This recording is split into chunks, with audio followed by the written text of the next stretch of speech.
अस्सलामुअलैकुम। आज हम स्टार्ट करने लगे हैं चैप्टर नंबर 4।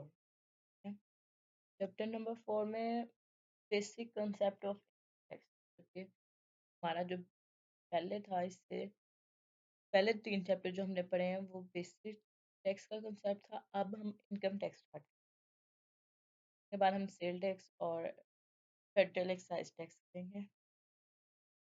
सबसे पहले टैक्स में है basic concept of income tax year, normal tax year और normal tax year, special tax year और ट्रांजिशनल टैक्स, ये 3 तरह के टैक्स ईयर होते हैं। सबसे पहले normal tax year. The tax year shall be period of 12 month ending on June 30 and shall be denoted by the calendar year in which 30 June falls। Simple जो हमारा tax year है ना, उसे हम नॉर्मल टैक्स, और जो special tax year है वो हम लोगों का डिफरेंट स्टार्ट हो। जैसे कि हम लोगों ने परमिशन ली होती है कि स्पेशल टैक्स ईयर की, जैसे नॉर्मल टैक्स ईयर क्या है हमारा, जुलाई से जून तक, ठीक है, 1 जुलाई से नेक्स्ट 30 जून।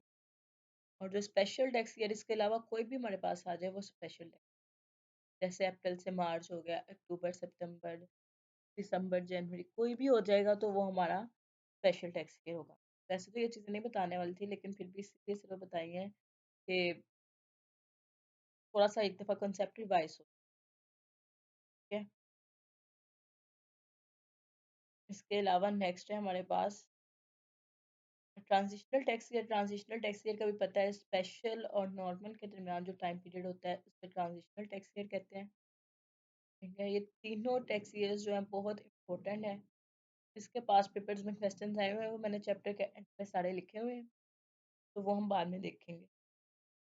पहले हम सारा रीड कर लें ताकि हमें पता चल जाए कि ये क्या हिसाब किताब है। ठीक है, सारा कुछ समझ आ जाए, एक दफ़ा कॉन्सेप्ट्स देख लें, याद कर लें, उसके बाद हम क्वेश्चन देखते जाएंगे साथ साथ और इसे रिवाइज करते। Resident and non resident individual,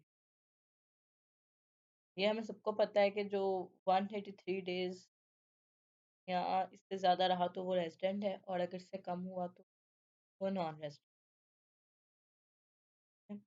resident company है वो कौन सी होती है? इट इज़ इनकॉर्पोरेटेड और formed under any law in force in Pakistan.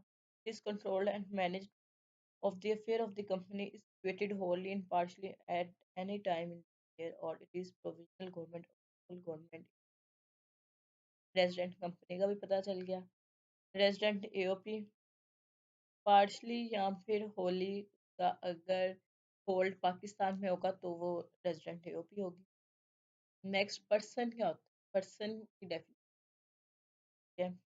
के बाद कंपनी, ये सारी डेफिनेशंस हैं जो कि बहुत बहुत इंपॉर्टेंट। कंपनी की सिर्फ हमने डेफिनेशन करनी है, बाकी ये कंपनी का कोई लॉ कोई लॉ नहीं है हमारे ठीक सिलेबस में, तो इस वजह से ये हम नहीं करेंगे। उसके बाद एओपी क्या होता है उसकी डेफिनेशन है, फर्म क्या होता है उसकी डेफिनेशन है, मेंबर क्या होता है, ये सारे हमें आ सकते हैं। Tax on taxable income, different tax regime, normal tax regime, final tax regime, minimum tax regime, separate tax, separate, ठीक है। ये चारों भी हम लोगों के बहुत इंपॉर्टेंट है, इनमें से डिफरेंस आ जाता है। नेक्स्ट ये क्वेश्चंस आ गए हैं, चलें। What is total income, how it differ in case of resident और नॉन रेजिडेंट। हमने ये टोटल इनकम का भी पढ़ा है ना, टोटल इनकम क्या होती है, यहाँ पे हमने देखा है सबसे total income. Income tax shall be, ये है, ये यहाँ पे नहीं लिखा। इनकम टैक्स क्या होता है ये यहाँ नहीं लिखा, वो मैं देख वहाँ। रेजिडेंट और नॉन रेजिडेंट का तो हमें पता है, ये तो हम लिख सकते हैं कि ये रेजिडेंट और नॉन रेजिडेंट के केस इतना डिफरेंट है। बाकी मैं आपको ये टोटल इनकम की डेफिनेशन यहाँ से, ये देख, total income of person income under all head of income of the year and person's income except from tax under any of the provision of this ordinance। Following are the heads: salary, income from property, income from business, capital gain and income from. ये पांचों head हमने करने हैं इंशाल्लाह। कल हम salary का head start करेंगे, हमारा ये डेफिनेशंस वाला चैप्टर खत्म होता है। फिर इसका difference in case of resident and non, ये सबके सोल्यूशन भी साथ इसीलिए लिखे हुए हैं ताकि आप लोगों के लिए मसला ना हो, आप लोग इजीली कोई भी क्वेश्चन है उसका सोल्यूशन मतलब यहाँ से। और इनमें से मोस्टली क्वेश्चन ऐसे हैं जो कि हमारे समझने पे बेस करते हैं कि हमारे कंसेप्ट क्लियर है या नहीं, क्योंकि इनमें से मोस्टली क्वेश्चन पास्ट पेपर्स में नहीं है, सारे ये पास्ट पेपर्स के क्वेश्चन हैं। लेकिन मोस्टली क्वेश्चन ऐसे हैं जो हमें यहाँ पे वर्ड टू वर्ड नहीं मिलेंगे, हाँ, लेकिन वो हमारे कंसेप्ट पे होता है कि हमने कंसेप्ट क्लियर किया हुआ है या नहीं। अब आप लेक्चर्स ले रहे हैं टेक्स्ट के, आपको पता होना चाहिए कि कंसेप्ट आपके क्लियर है या नहीं।